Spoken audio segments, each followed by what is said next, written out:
Kethanapalli municipality పీఠంపై clarity వచ్చింది. Chairperson గా బీఆర్ఎస్ కౌన్సిలర్ సంధ్యారాణిని ఎన్నుకున్నారు.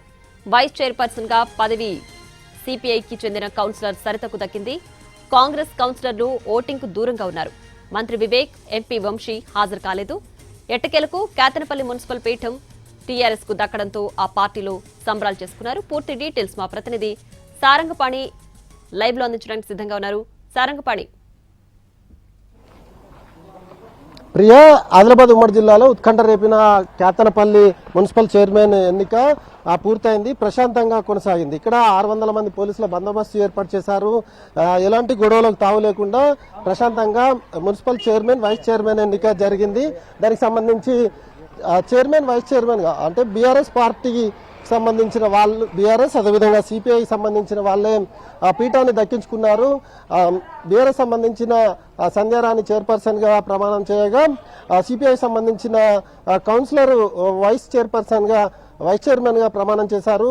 బీఆర్ఎస్ శ్రేణులు సంబరాల ముని తేలుతున్నారు. టపాసులు పేల్చి కేతనపల్లిలోని బాల్కసుమన్ ఇంటి సమీపంలో టపాసులు పేల్చి సంబరాలు చేసుకుంటున్నారు. ఇక మరోవైపు కేతనపల్లి ముందు నుంచి కొంత వివాదమే జరిగింది. ఫిబ్రవరి 16, 17వ తేదీ నుంచి అప్పుడు జరిగిన చైర్మన్, వైస్ చైర్మన్ ఎన్నిక సంబంధించి ఫిబ్రవరి 16, 17వ తేదీన గొడవలు జరిగాయి. గొడవలు ఉద్రిక్తతల నేపథ్యంలో వాయిదా పడింది. ఇప్పుడు తాజాగా ఈరోజు చైర్మన్, వైస్ చైర్మన్ ఎన్నికకు సంబంధించి కాంగ్రెస్ కౌన్సిలర్లు, అదేవిధంగా ఎక్స్ అఫీషియల్ సభ్యులుగా ఉన్న మంత్రి వివేక్, అదేవిధంగా ఎంపీ గడ్డం వంశీకృష్ణ, అదేవిధంగా కాంగ్రెస్ పార్టీకి సంబంధించిన కౌన్సిలర్లు దూరంగా ఉన్నారు. దీంతో దూరంగా ఉన్నారు బీఆర్ఎస్ సంబంధించిన వాళ్ళకి. అదేవిధంగా సిపిఐ అలయన్స్ లో పోటీ చేసింది కనుక వాళ్ళకే మెజారిటీ ఉంది. 13 మంది సభ్యులు ఉంటే అది మ్యాజిక్ ఫిగర్. 14 మంది వీళ్ళ కోరం ఉన్న నేపథ్యంలో 14 మంది సభ్యుల బలం ఉండడంతో వీళ్ళు చైర్మన్, వైస్ చైర్మన్ పీఠాన్ని కైవసం చేసుకున్నారు. ఖానాపూర్లో ఇంకా సందిగ్ధత కొనసాగుతుంది. ఈ నేపథ్యంలో ఎవరు చైర్మన్, వైస్ చైర్మన్ అనేది అధికారికంగా ప్రకటించాల్సి ఉన్న నేపథ్యంలో బీజేపీకి సంబంధించిన నాయకులు ఇక్కడికి దూసుకొని రావడం జరిగింది. ఖానాపూర్ మున్సిపాలిటీకి దగ్గర కనుక వచ్చిన పరిస్థితి అయితే కనిపిస్తుంది. ప్రస్తుతం ముఖ్యంగా బీజేపీకి సంబంధించిన జిల్లా అధ్యక్షుడు రితేష్ రాథోడ్తో పాటు ముఖ్యంగా వీళ్ళ బీజేపీ నాయకులంతా ఇక్కడికి రావడం జరిగింది.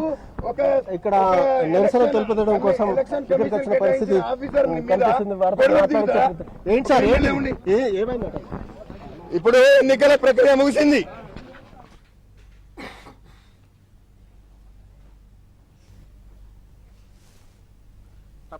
పన్నెండు మంది కౌన్సిలర్లు, ఒక ఎమ్మెల్యే. 12 మందిలో 13 మందిలో 7 ఎత్తేసిన తర్వాత ఎలక్షన్ ఎవరు గెలిచిందో తెలియదా? ప్రకటిస్తున్నారు, కాలయాపన చేస్తున్నారు. ఒక ఐఏఎస్ ఆఫీసర్, ఒక ఐపీఎస్ ఆఫీసర్ 10 మంది ఉన్నారు. ఎందుకున్నారా?